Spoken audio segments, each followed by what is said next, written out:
2020-21 അധ്യയന വർഷത്തിൽ കാലിക്കറ്റ് സർവകലാശാലയിൽ നിന്ന് കാണാതായത് 50 ഉത്തരക്കടലാസുകൾ. സംസ്ഥാന ഓഡിറ്റ് വിഭാഗം നടത്തിയ പരിശോധനയിലാണ് ഇത് കണ്ടെത്തിയത്. കുറ്റക്കാരെ കണ്ടെത്താൻ കഴിഞ്ഞിട്ടില്ല എന്നാണ് സർവകലാശാല ഓഡിറ്റ് വിഭാഗം നൽകുന്ന മറുപടി. സർവകലാശാല ചട്ടവിരുദ്ധമായി വിദ്യാർത്ഥികളുടെ ഇന്റേണൽ മാർക്ക് തിരുത്തിയെന്നും ഓഡിറ്റ് റിപ്പോർട്ടിലുണ്ട്.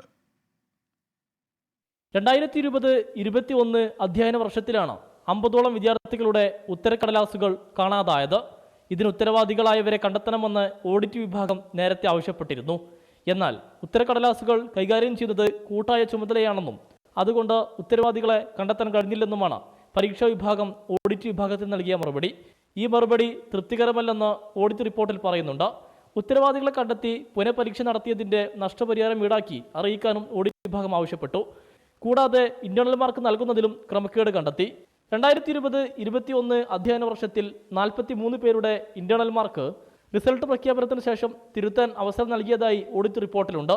ഇത് സർവകലാശാല ചട്ടങ്ങളുടെ ലംഘനമാണെന്ന് ഓഡിറ്റ് റിപ്പോർട്ടിൽ പറയുന്നു. സമീർ ബിൻ കരീം, 24, തിരൂർ.